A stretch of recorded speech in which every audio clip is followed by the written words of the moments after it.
They convicted my brother on a Tuesday, exposed the real killer on a Tuesday too. 6 years apart, same courtroom, same bench, same buzzing fluorescent tube that nobody ever fixed. My name is Lyle Redfern. I run a grain elevator in Pella, Iowa. For 6 years, I did nothing but work, come home, and try to prove my younger brother Gavin didn't murder a woman named Corinne Voss. The district attorney hid the evidence that would have freed him. He hid it because the real killer was his own nephew. And the night the state investigator walked into that courthouse holding my file, the file I built on a folding table in my spare bedroom, the DA dropped his coffee on the marble floor and didn't even look down. That coffee cup shattering was the only sound in the lobby. If you're here for the first time, hit subscribe now and turn on notifications, because what Warren Hallam did to protect the real killer, and who that killer actually was, is going to make you sick. And the way it all came apart, in that same courtroom on another Tuesday, you need to hear every word of that. Drop a comment and tell me where you're listening from tonight. I want to know who's riding this one out with me. Corinne was 26 when she died, an elementary school teacher at Jefferson Primary, the kind of person who stayed an extra hour every afternoon helping kids with reading. She drove a beat-up Civic with a bumper sticker that said, "Read more books." You couldn't walk into the coffee shop on Franklin Street without someone mentioning her name. She was Pella. And they pinned her death on a man who loved her. Gavin and Corinne had been together 14 months when she was found dead in her car on the gravel access road behind Sunken Grove Park. October 9th, 2017. Strangulation. Gavin was the boyfriend. That was enough for Marion County District Attorney Warren Hallam. He built a case out of phone records, a broken timeline, and one neighbor who said she heard yelling. The jury deliberated for 9 hours. Guilty. Second-degree murder. 25 to life. And I sat in that courtroom and watched my brother's face go blank. Just empty. Like someone unplugged him. But here's what nobody in that room knew.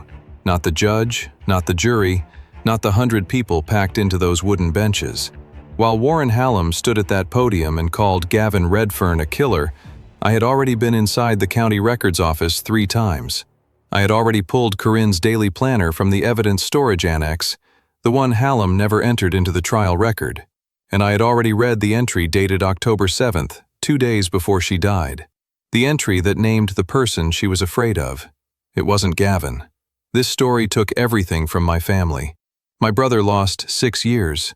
My mother died before she saw him come home. And Corinne Voss. Corinne never got justice. Not real justice. Not until I gave it to her. Let me take you back to October 2017, the week the phone rang and nothing was ever the same. I was pulling a double at the elevator the night it happened. Harvest season. Corn was coming in heavy that year, and we were running trucks until midnight. My phone buzzed at 11:47 p.m. It was my dad. He never called that late. He said, "Something happened to Corinne." I drove straight to the house. Gavin was sitting on the front steps. No jacket. It was 41 degrees.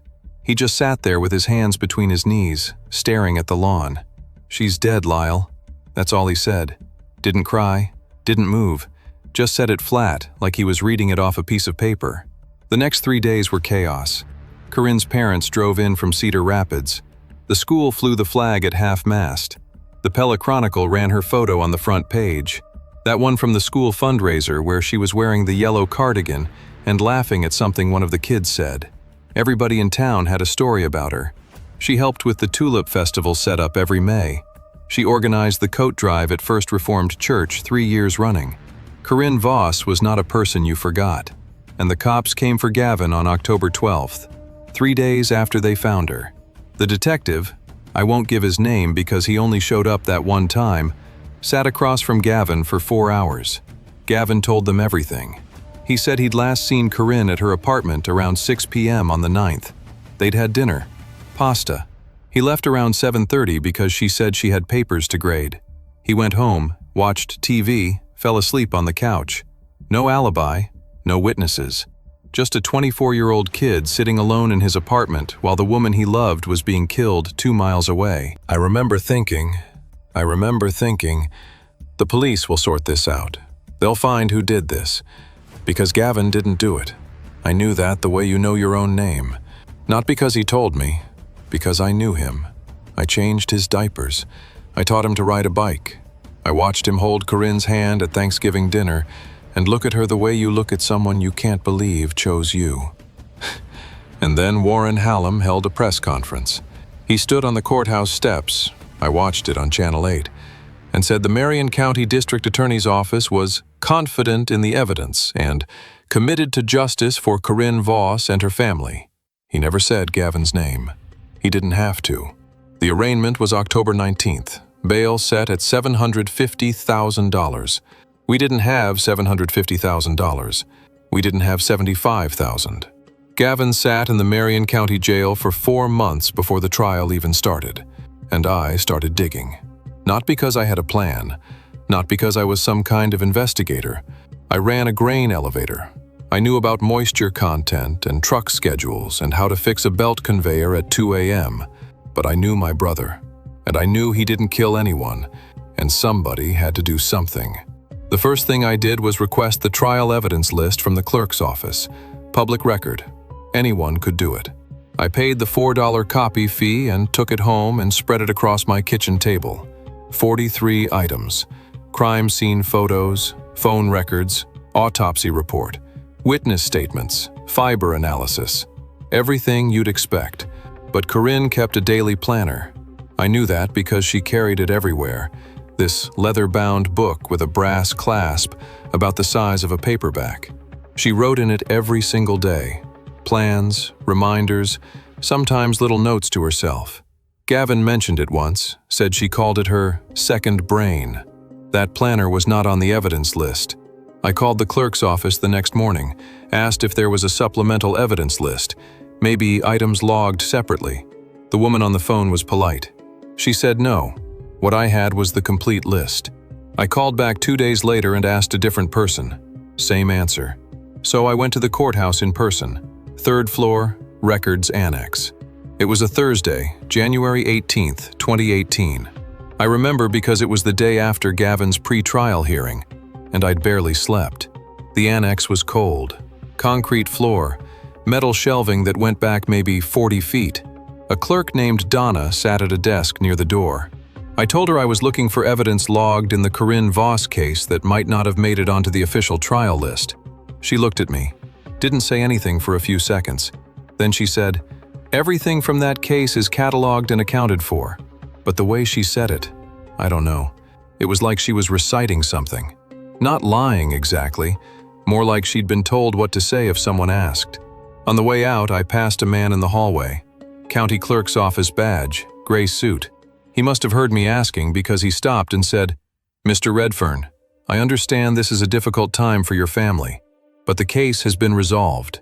Sometimes the hardest thing is accepting the truth."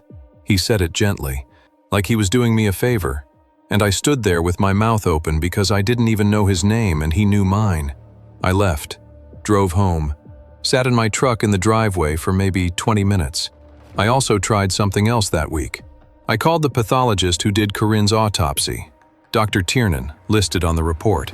I thought maybe she'd noticed something about the planner, or about the bruising she'd flagged on Corinne's wrist. I left 2 messages with her office. The receptionist called back the next day and said, Dr. Tiernan couldn't discuss case materials with non-legal parties. Dead end. Just a polite wall. The planner kept pulling at me anyway, and part of me was starting to think maybe it was nothing. Maybe the police never found it. Maybe it was in Corinne's apartment and her parents packed it up with her things, and it was sitting in a box in Cedar Rapids, and I was making myself crazy over a missing notebook. Corinne could have stopped writing in it weeks before she died. People quit habits all the time. But Corinne wrote in that planner every day. If the police searched her apartment, and they did, it was in the case file, they would have found it. And if they found it, it should have been logged. And if it was logged, it should have been on the list. I called Corinne's mother, Sheila Voss, in February. Hardest phone call I ever made. I told her I was Gavin's brother and I was sorry to bother her. She was quiet for a long time. Then she said, "What do you need?" I asked if she had Corinne's planner. She said no. She said the police told her all of Corinne's personal effects would be returned after the trial, but the planner was never among them. I asked about it, she said. They told me it wasn't recovered from the scene. That didn't make sense. Corinne's car was found with her purse on the passenger seat. Her phone was in the cup holder, her wallet, her chapstick, everything she carried every day, except the one thing she never went anywhere without. I couldn't explain what I thought I knew. I didn't even know what I thought I knew, but that planner was somewhere, and somebody had decided it shouldn't be part of the trial. Have you ever had that feeling, where you know something is wrong but you can't point to it? Like you're standing in a room and one picture on the wall is crooked and nobody else sees it. That's where I was. One crooked picture, and everybody around me saying the wall looks fine. If you've ever been told you're imagining something you know is real, tell me about it in the comments. I want to hear it, because what I found next made that crooked picture look like the beginning of an earthquake. March 2018. The trial started. I sat in the second row every single day for 11 days. Gavin, in that orange jumpsuit, looking thinner than I'd ever seen him. His public defender was handling 6 other cases that same month. Warren Hallam was a different animal in the courtroom. Tall, gray temples, wore the same navy suit every day. I don't know if he owned one suit or 7 identical ones. He spoke slowly, deliberately, like every word cost him $1 and he wanted you to know he could afford it. His case against Gavin was circumstantial but tight. Phone records showed Gavin called Corinne 7 times on October 9th. The last call was at 6:18 p.m. The neighbor, a woman who lived in the apartment above Corinne's, testified she heard raised voices around 7 p.m. A fiber from Gavin's jacket was found on the driver's seat of Corinne's car. The defense was basically, no physical evidence, no weapon, no DNA. Just proximity and bad luck. Hallam's closing argument was 47 minutes long. I timed it.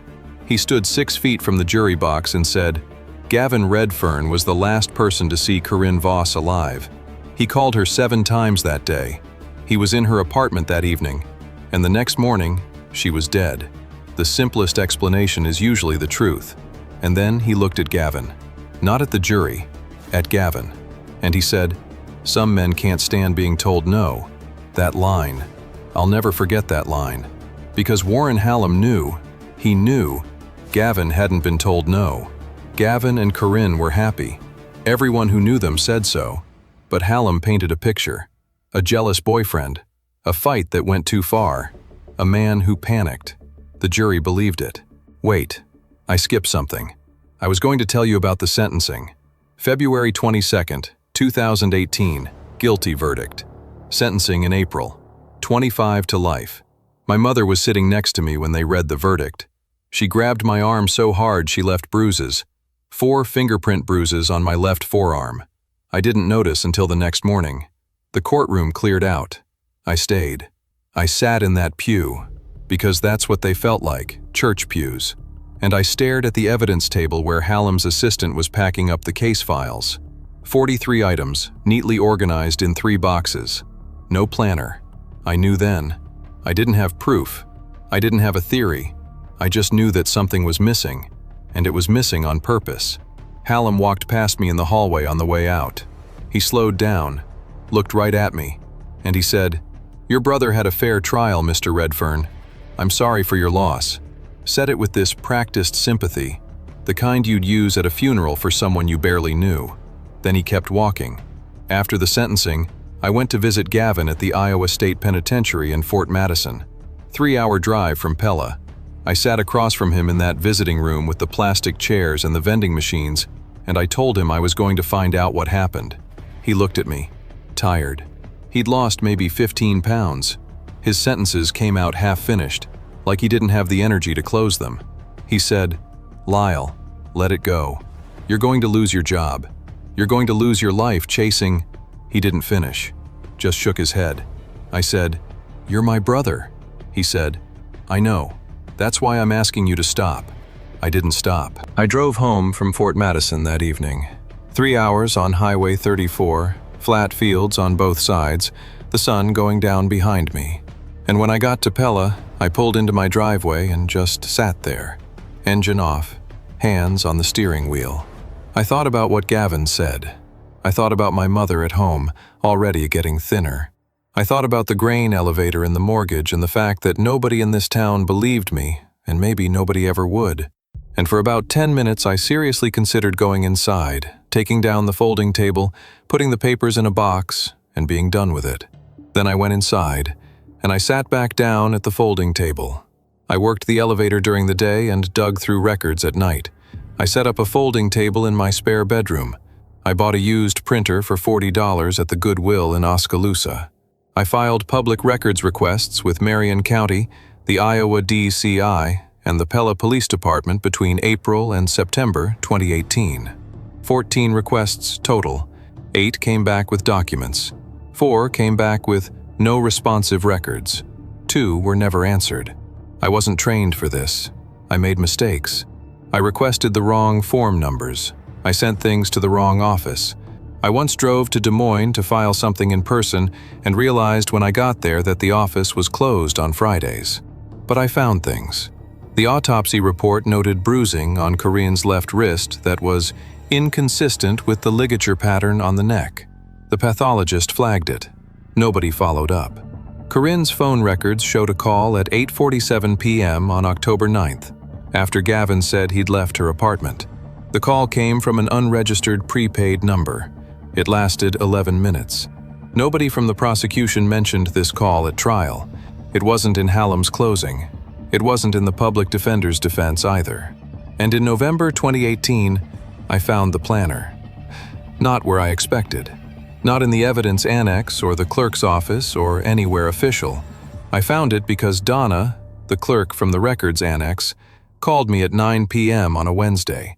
She said, "Mr. Redfern, I shouldn't be calling you. I looked into what you asked about last January. That item exists. It was logged into intake on October 10th, 2017, and removed from the system on October 14th, 4 days before the arraignment." I said, "Removed by who?" She said, "The authorization code belongs to the DA's office." I drove to the courthouse the next morning before it opened. Sat in the parking lot until Donna arrived at 7:45. She handed me a photocopy. 1 page. The intake log for the evidence storage annex. Entry number 44. Item description. Personal daily planner. Leather. Brass clasp. Recovered from victim's vehicle. Front passenger floorboard. Logged October 10th. Status changed to transferred October 14th. Authorization. W. Hallam. Warren Hallam personally removed Corinne Voss's daily planner from the evidence chain 4 days before Gavin's arraignment. And here's where it gets worse. I already had a partial copy of the planner, because Sheila Voss, Corinne's mother, had found something months earlier. Corinne had been photographing her planner pages and sending them to herself via email as a backup. Not all of them, maybe a third, but enough. And the entry for October 7th, 2017, 2 days before she died, read, "P came by the school again. 3rd time this week. I told him to stop. He grabbed my arm in the parking lot. I'm scared. P, not Gavin, not G, not G, Gav. The letter P. And I sat in my truck in that courthouse parking lot with that photocopy on the passenger seat, and I didn't feel vindicated. I felt sick. Because a man named P had grabbed Corinne's arm in a parking lot 2 days before she was strangled, and the person responsible for prosecuting her murder had hidden the evidence that said so. Would you take this to the authorities knowing the DA himself was the one who buried it? Think about that. The person you'd report it to is the person who hid it. If you've ever been stuck holding proof that the system doesn't want to see, drop it in the comments. Because what I'm about to tell you about who P is, and why Warren Hallam would risk his entire career to protect him, is the part of this story that changed everything. I didn't know who P was, not yet, but I had a letter, a pattern, and a DA who had tampered with evidence. I spent the next 3 months, December 2018 through February 2019, doing something I probably shouldn't have done. I started looking into Warren Hallam's personal life, public records again, property records, campaign finance reports, social media. I wasn't hacking into anything. I was reading what was already there.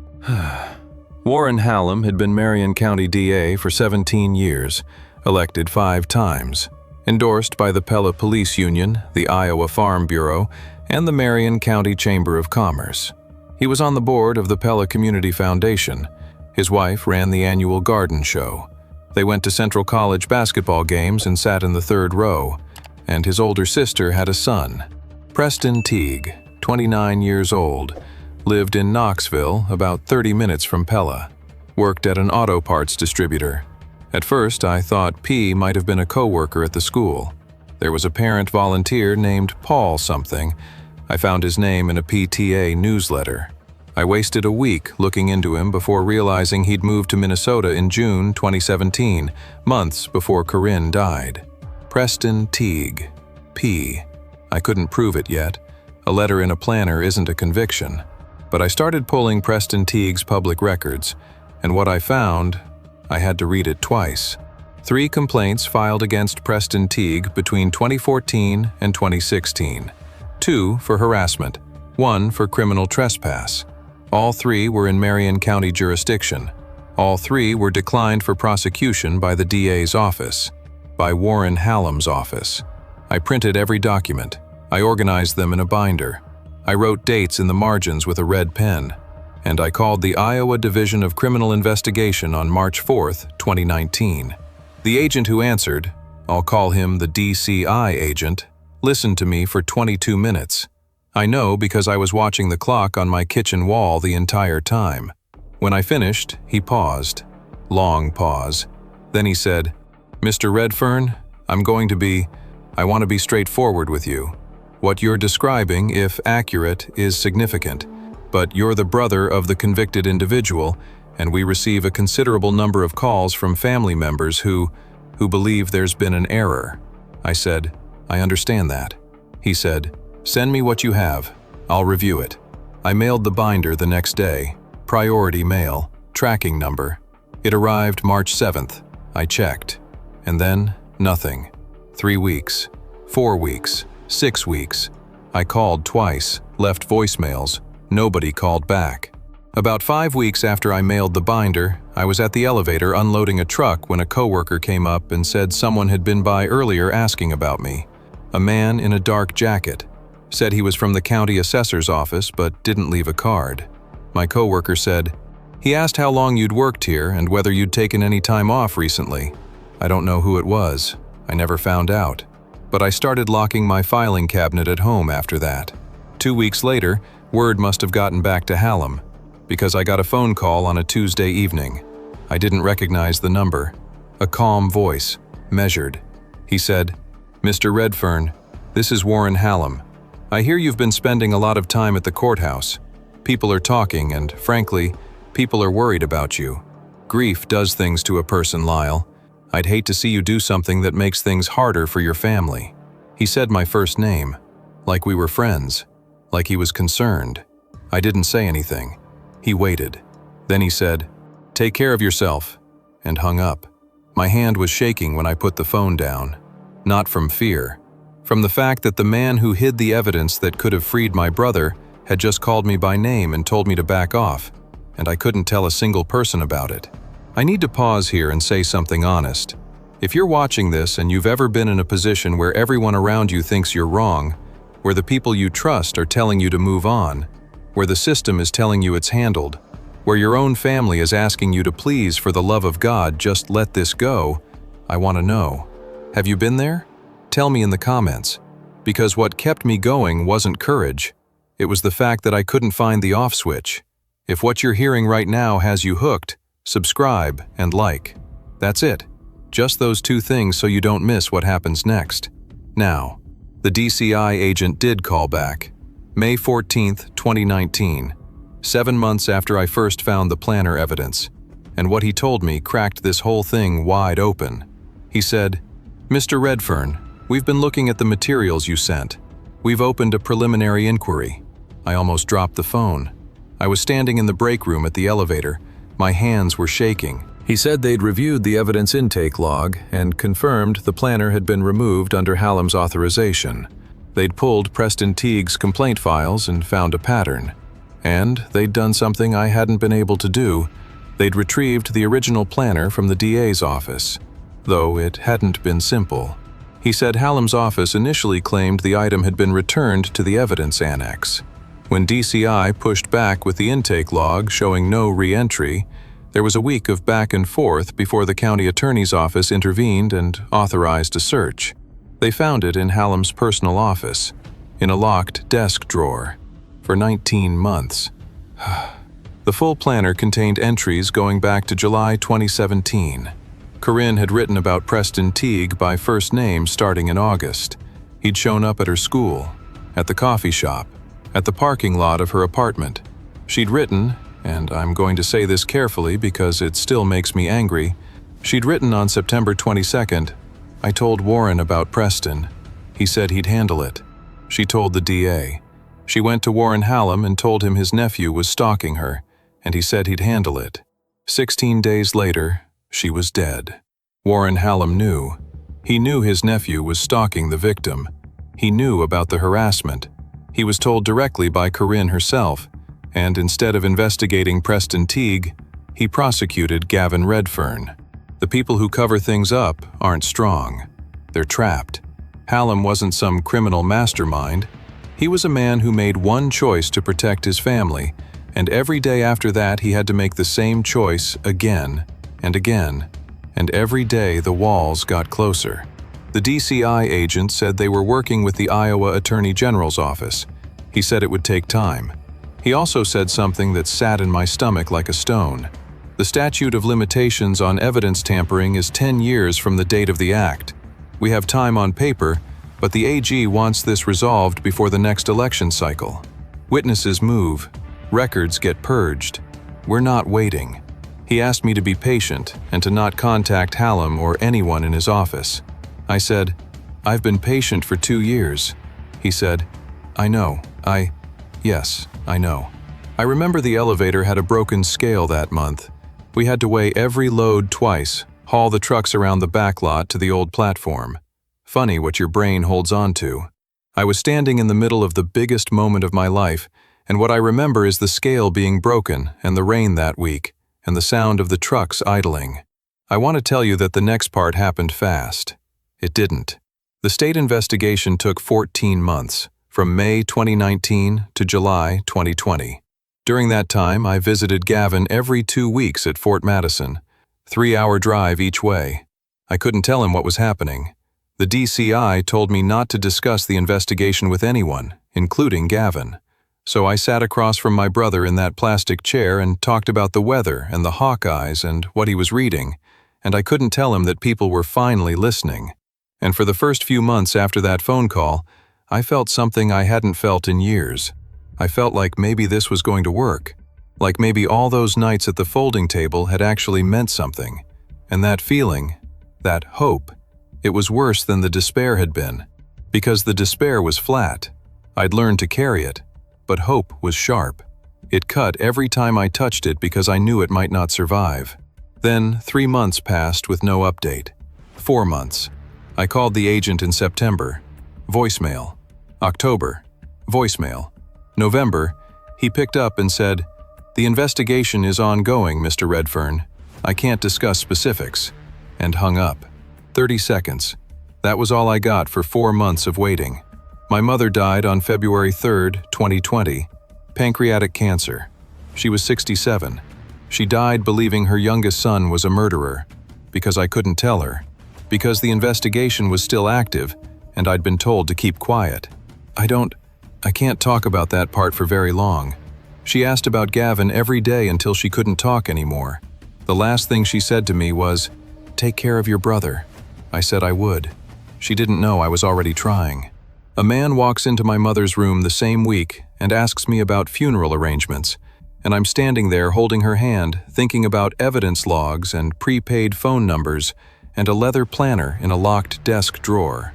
That's what this cost. That's what Warren Hallam's cover-up cost my family.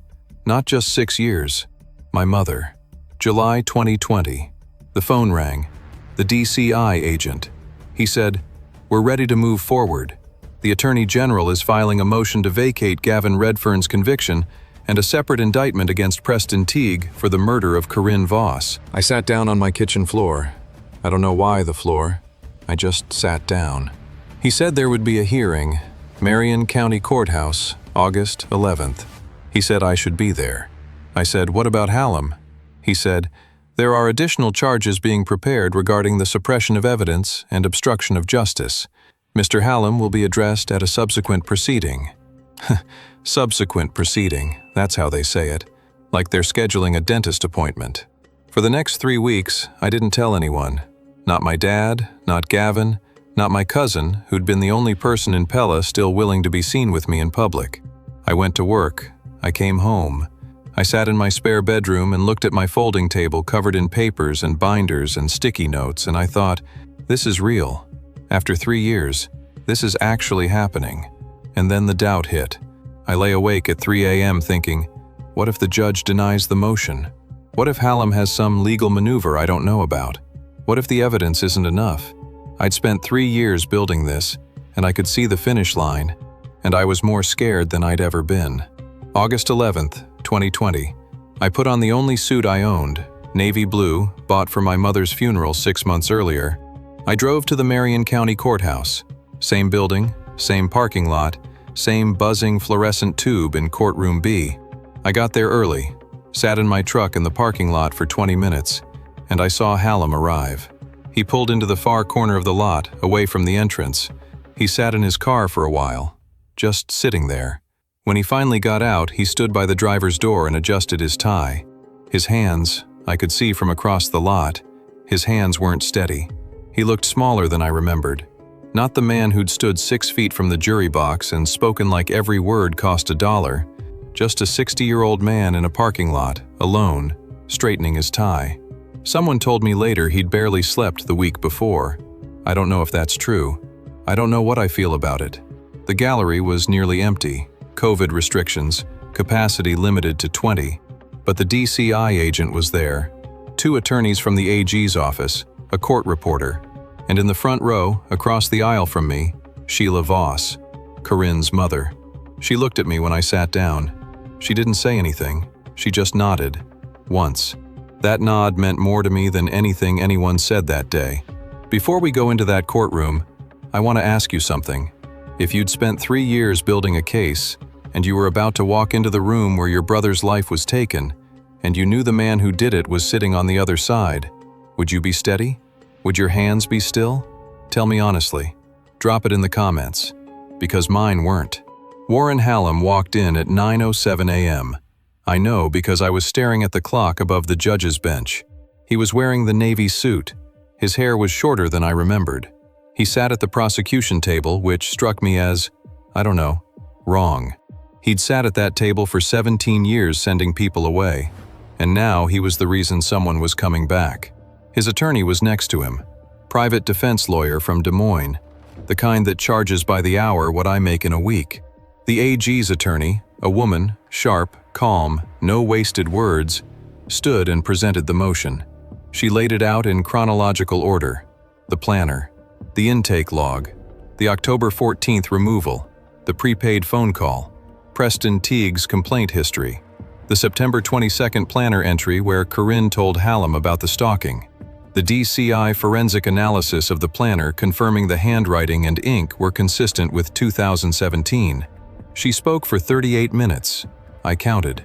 And then she said something I wasn't expecting. She said the DCI had obtained Preston Teague's DNA. They'd matched it to material recovered from under Corinne's fingernails, material that had been collected during the original autopsy but never analyzed. Because Warren Hallam had directed his office not to pursue additional forensic testing after Gavin's arrest. The DNA was there, in 2017, sitting in a lab somewhere, and Hallam told them to stop looking. I looked at Hallam. He was staring at the table. His hands were flat on the surface, both palms down, like he was trying to keep the table from moving. His attorney was writing something on a legal pad. The judge asked Hallam's attorney if he had a response to the motion. The attorney said, "Your Honor, my client maintains that all prosecutorial decisions were made in good faith and within the scope of his..." The AG's attorney stood up again.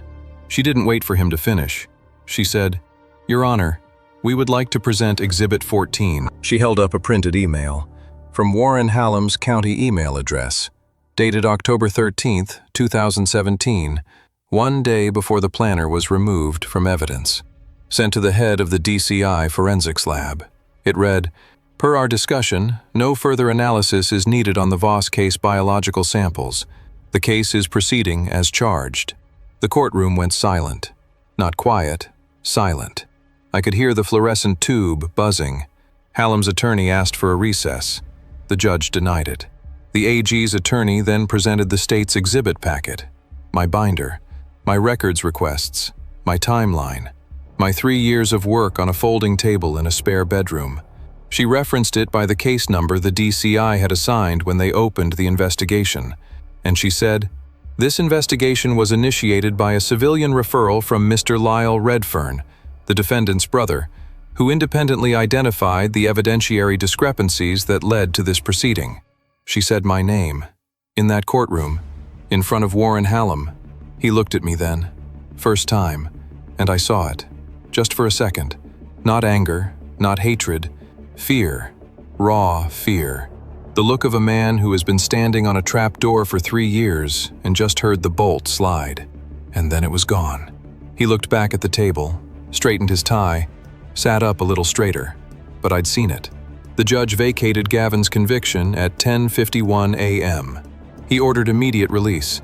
He referred the matter of prosecutorial misconduct to the Iowa Supreme Court's Attorney Disciplinary Board, and he remanded Preston Teague's case to a special prosecutor from Polk County.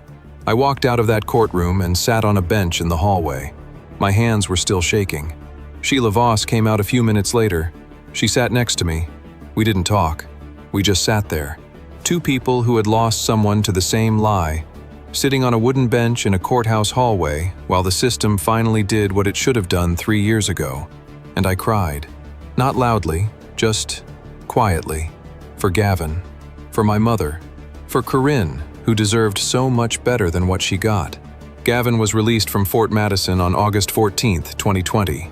3 days after the hearing. I drove 3 hours to pick him up. He walked out in the same clothes he'd been wearing the day they arrested him. The jeans were too big on him. He'd lost 30 pounds in there. He got in the truck. Didn't say anything for 10 minutes. We were on Highway 163 heading west when he finally spoke. "Mom?" I shook my head. He pressed his forehead against the window and stayed like that until Pella. I brought him home, to our parents' house. Our dad was still living there, though he'd slowed down a lot. Heart stuff. Gavin walked through the front door and just stood in the living room, looking at everything. The couch, the TV, the pictures on the wall, Mom's reading glasses on the side table where she'd left them. Nobody moved them. Nobody could. Our dad came out of the kitchen. He stood in the doorway. He was 71, and he looked 80. He looked at Gavin and said, "Welcome home, son." That was it. No speech. No drama. Gavin crossed the room and hugged him, and they stood there for a long time, and I stood in the corner like an idiot because I didn't know where to put myself. I'd been the one fighting for 3 years, and now that the fight was over, I didn't know what to do with my hands. The next 3 months were hard. Gavin wasn't okay. 6 years in prison, and the world had moved on without him. His friends had jobs and families. Corinne was gone. His mother was gone. He was 30 years old with a wrongful conviction on his record, and no idea how to exist outside of a routine that involved head counts and meal schedules. He stayed in his old bedroom. He didn't look for work. He slept 12, 14 hours a day sometimes. I'd come by after my shift at the elevator and he'd be sitting on the back porch, staring at the cornfield behind the house. Not reading, not on his phone, just sitting. I tried talking to him about it. He said, "Lyle, I appreciate what you did. You know I do. But you gotta go through it. You had the fight. You had the mission. I just sat in a cell and waited." That hit hard. Because he was right. The investigation had been my anchor, my purpose. Without it, I was just a grain elevator operator again. But Gavin had spent 6 years with nothing. No mission, no purpose, just time. Warren Hallam resigned as DA on September 3, 2020. No press conference this time. Just a letter. The Iowa Supreme Court suspended his law license pending the disciplinary investigation. He was indicted by a grand jury in November on 2 counts of obstruction of justice and 1 count of evidence tampering. Preston Teague was arrested on August 28, 2020. The DNA evidence was overwhelming. The planner entries, the phone records, the complaint history that Hallam had buried for years. He pled guilty in March 2021 to second-degree murder. He was sentenced to 30 years. No parole for 17. I should tell you that felt good. And it did, for about a day. Then it just felt heavy. Because Corinne was still dead. My mother was still dead. Gavin was still sitting on a porch staring at a cornfield. 30 years for Preston Teague didn't give any of that back. 6 years. That's what silence costs. Hallam. That's what people ask about. What happened to Hallam? He took a plea deal in January 2021. 2 counts, concurrent. 4 years.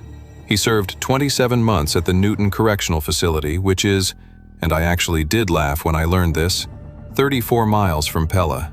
He was 34 miles from the town he'd run for 17 years, sitting in a cell not so different from the one he'd put my brother in.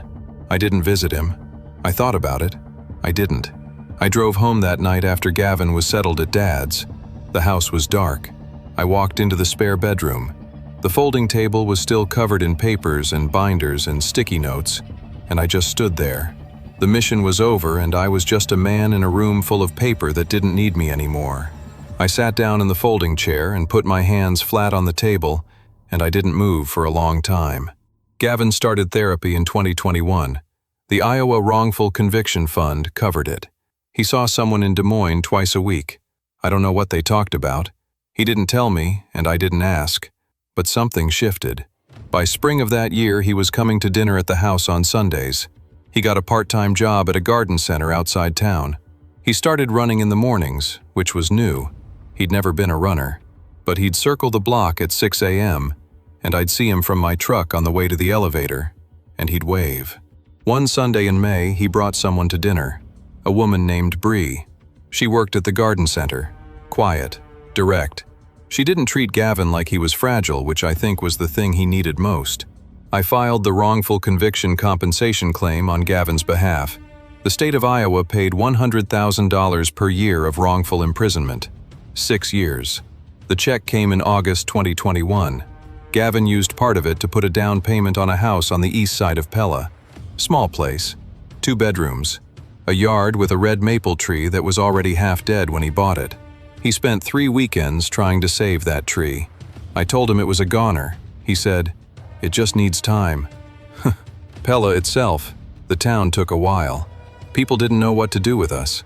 Some of them had believed Gavin was guilty. Some of them had avoided me for years, crossed the street, stopped inviting me to things, whispered at the grocery store. A few of them came around. Old neighbors. A couple of guys I'd played baseball with in high school. They'd say things like, "I'm sorry about everything, Lyle." And I'd say, "Thank you." And we'd stand there in an awkward silence, and then someone would mention the weather. Not everyone came around. I was at the gas station one evening, and a man I'd known for 20 years looked me dead in the face and said, "Your brother got lucky. Doesn't mean he's innocent." I didn't say anything. I paid for my gas and left. But I sat in my truck for 5 minutes afterward with my jaw tight. Because some things you can't argue with. You just have to outlast them. A retired court reporter who'd worked in the Marion County system for 30 years wrote me a letter after Hallam was indicted. Handwritten. 2 pages. She said she'd noticed irregularities during the trial. Evidence not matching the clerk's log. A sidebar conversation she overheard about keeping a family matter contained. But the letter wasn't clean. She also wrote that at the time, she'd thought Gavin might have done it. She said she'd considered calling a reporter once, but talked herself out of it because she was 3 years from her pension and couldn't afford the risk. She said she'd carried it since, and she was sorry. I wrote her back. I said, "You have nothing to be sorry for. I understand fear." I meant it.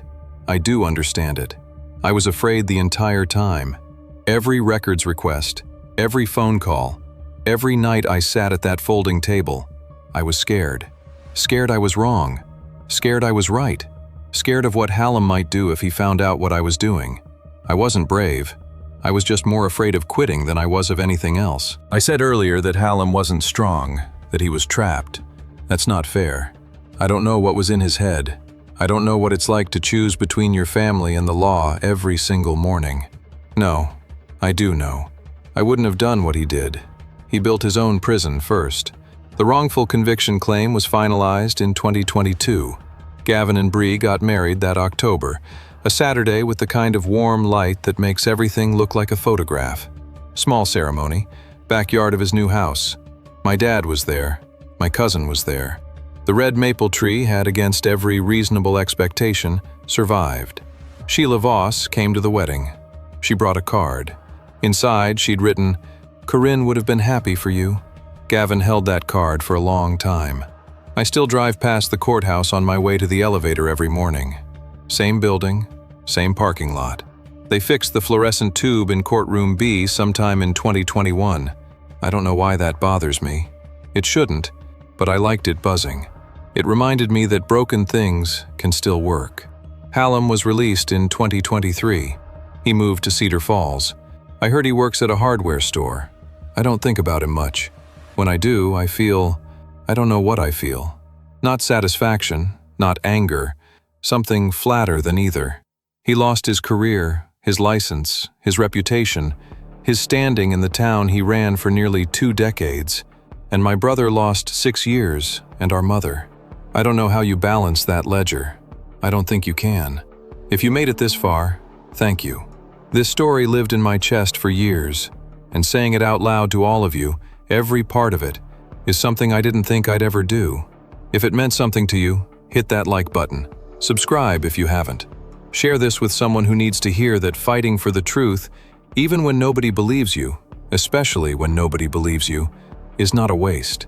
And if you've ever been the one person who wouldn't stop, the one everyone told to let it go, who kept going anyway and it cost you something real, tell me about it in the comments. I'll read every single one. What's the next story? Click on through. I'll be right here. Corinne Voss. I think about her. Not every day, but close. She was 26. She loved kids and kept a daily planner and drove a beat-up Civic. She deserved to grow old. She deserved to see seasons change and kids she taught graduate and the town she loved become whatever it was going to become. She didn't get any of that, and I can't give it to her. But I could make sure the man who took it from her didn't walk free. And I could make sure the man who let him do it didn't keep his seat. That's what I did. It's all I could do. The truth doesn't need you to be smart. It doesn't need you to be powerful. It just needs you to not quit. This morning I woke up at 5:15, made coffee, sat at the kitchen table. The house was quiet. I could hear the grain elevator humming from a mile away. Gavin texted me a photo of the maple tree. New leaves. I drank my coffee, went to work.